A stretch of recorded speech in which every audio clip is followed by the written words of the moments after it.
نحمدہ و نصلی علی رسولہ الکریم، اما بعد فاعوذ باللہ من الشیطان الرجیم، بسم اللہ الرحمن الرحیم۔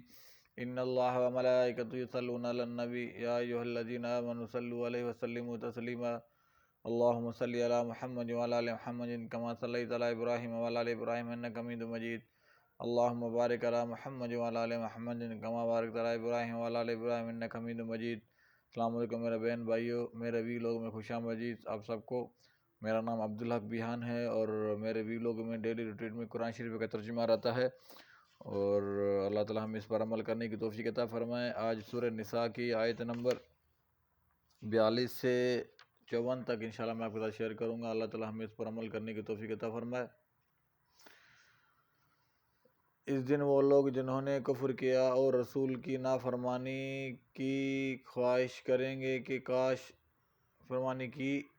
کریں گے کہ اس دن وہ لوگ جنہوں نے کفر کیا اور رسول کی نافرمانی کی خواہش کریں گے کہ کاش انہیں زمین کے ساتھ برابر کر دیا جاتا، اور وہ اللہ سے کوئی بات چھپا نہ سکیں گے۔ اے لوگو جو ایمان لائے ہو، تم اس وقت نماز کے قریب نہ جاؤ جب تم نشے میں ہو، یہاں تک کہ تم سمجھنے لگو جو کچھ تم کہتے ہو، اور ناپاکی کی حالت میں نماز کے قریب جاؤ یہاں تک کہ تم غسل کر لو۔ ہاں اگر راہ چلتے گزرو تو اور بات ہے، اور اگر تم بیمار ہو یا سفر میں ہو، یا تم میں سے کوئی رفع حاجت سے فارغ ہو کر آیا ہو، یا تم نے عورتوں سے مباشرت کی ہو، پھر تمہیں پانی نہ ملے تو پاک مٹی سے تیمم کر لو اور اسے اپنے منہ اور ہاتھ پر ملو۔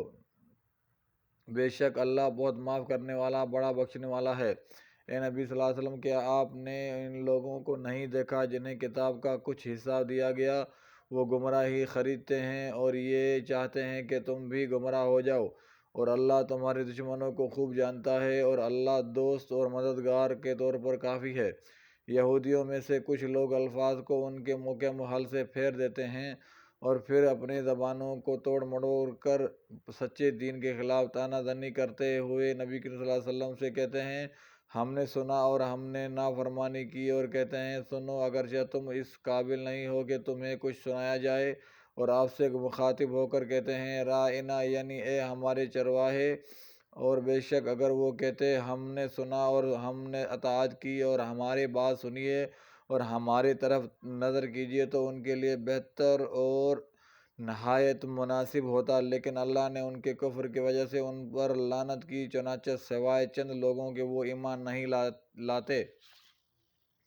اے لوگو جنہیں کتاب دی گئی، اس قرآن پر ایمان لاؤ جو ہم نے نازل کیا، وہ اس کی تصدیق کرنے والا ہے جو تمہارے پاس ہے۔ تم ایمان لاؤ اس سے پہلے کہ ہم چہرے بگاڑ دیں اور انہیں پیچھے کی طرف پھیر دیں، یا ان پر اس طرح لعنت بھیجیں جس طرح ہم نے سبت والوں پر لعنت بھیجی تھی۔ اور یاد رکھو اللہ کا حکم اٹل ہے۔ بے شک اللہ یہ گناہ نہیں بخشتا کہ اس کے ساتھ شرک کیا جائے، اور وہ اس کے علاوہ جسے چاہے بخش دیتا ہے، اور جس نے اللہ کے ساتھ شرک کیا اس نے جھوٹ گھڑا اور بڑے گناہ کا کام کیا۔ اے نبی صلی اللہ علیہ وسلم، کیا آپ نے انہیں نہیں دیکھا جو اپنے پاکیزگی خود بیان کرتے ہیں؟ بلکہ اللہ جسے چاہتا ہے پاک کرتا ہے، اور لوگوں پر ذرہ برابر بھی ظلم نہیں کیا جائے گا۔ دیکھیے وہ کس طرح اللہ پر جھوٹ گھڑتے ہیں، اور ان کے گناہ گار ہونے کے لیے یہی کھلا گناہ کافی ہے۔ کیا آپ نے ان لوگوں کو نہیں دیکھا جنہیں کتاب کا کچھ حصہ دیا گیا؟ ان کا حال یہ ہے کہ وہ بتوں اور شیطان پر ایمان رکھتے ہیں، اور کافروں کے بارے میں کہتے ہیں کہ یہ لوگ ایمان لانے والوں سے زیادہ ہدایت والے ہیں۔ وہی لوگ ہیں جن پر اللہ نے لعنت کی ہے، جس پر اللہ لعنت کرے اس کے لیے اللہ قطعاً کوئی مددگار نہیں پائیں گے۔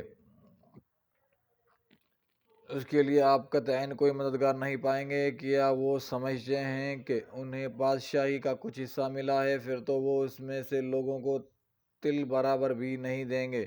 کیا وہ اس پر لوگوں سے حسد کرتے ہیں جو اللہ نے انہیں اپنے فضل سے دیا ہے؟ چنانچہ ہم نے آل ابراہیم کو کتاب اور حکمت دی اور بہت بڑی بادشاہی دی۔ اللہ تعالیٰ ہمیں اس پر عمل کرنے کی توفیق عطا فرمائے، اور اللہ تعالیٰ ہم سب کے گناہ معاف فرمائے۔ زیادہ سے زیادہ درود شریف اور حضور صلی اللہ علیہ وسلم سے محبت عطا فرمائے، اور قرآن شریف کو ترجمے کے ساتھ پڑھنے کی توفیق عطا فرمائے۔ اس میں ایک یہ ہے کہ زندگی کی ٹھوکریں بہت نرالی ہیں، جب بھی لگتی ہیں کسی کی اصلیت دکھا جاتی ہیں یا کچھ نہ کچھ سکھا جاتی ہیں، اس میں کوئی شک نہیں ہے، اور زندگی سے کچھ نہ کچھ سیکھتے رہنا چاہیے، اور اللہ تعالیٰ کی مخلوق سے محبت کریں تاکہ اللہ کے بھی قریب آپ ہو جائیں گے۔